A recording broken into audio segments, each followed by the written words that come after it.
Hello, my name is Will Kapoff. I am the Manager of Support Services for PC Bennett, and today we're here to talk a little bit about upgrading your ERP. We know that all applications, including your ERP, require upgrades as a necessity to keep up with regulatory, like tax reporting and functional requirements for our business. The process doesn't need to be painful.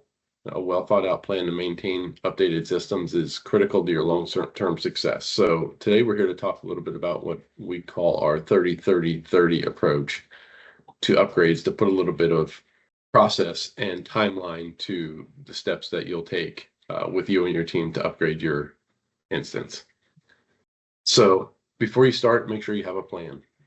Let's define those critical functions. Let's make sure we understand who owns both project management and testing, and how we're going to report results, and what documentation looks like in order to have long-term sustainability, repeatability, and successful patterns.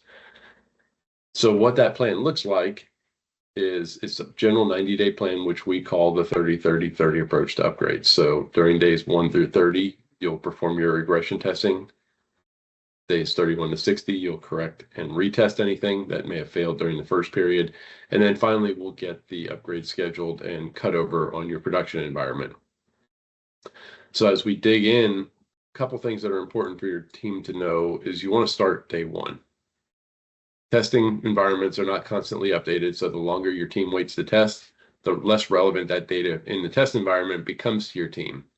You're going to want to test and track your results in some form of a functional to you pass-fail system, and cleanly document any undesired results, because we're going to need to correct those problems together. I suggest all the time that we focus on existing process testing.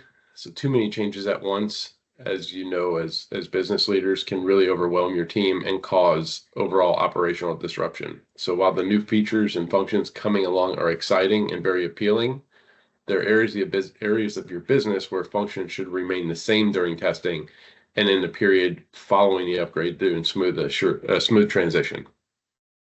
And then especially as e-commerce sites become more and more important to all of us, ensure your external system connectivity is validated. So EDI, shipping platforms, e-commerce websites, tax calculations, and especially payment providers. On the next days 31 through 60, let's make sure that you're working with your support organization to correct and, more importantly, document any function that has failed. We need to understand what failed, what was done, and what was done to correct the failure in order to retest and then have a successful plan in the future. Remember, these items that fail in testing are likely going to fail in a production cutover week, 2 weeks, 2 months later. And by having a clean documentation set, you have kind of your playbook for what you're going to do during the production upgrade.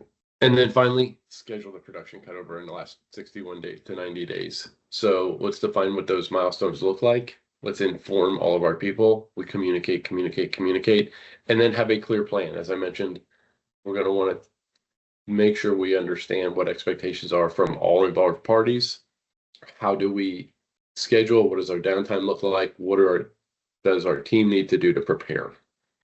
So in short, we found that it's been very successful following a 30-30-30 plan for our customers. And as we look back on a successful upgrade to a new version of your ERP, there's always room for improvement. So let's look and usually suggest a puts and takes meeting, so we can go through, find what we could have done a little better, what we did very well, and make sure we update and refine the plan next time. And most importantly for us is we get back to business. So the most critical function is to not have your team split their time between testing and actual revenue operations production. With that, I hope everybody enjoyed the presentation. If you have questions, feel free to reach out. Our contact information is on screen. Thank you very much.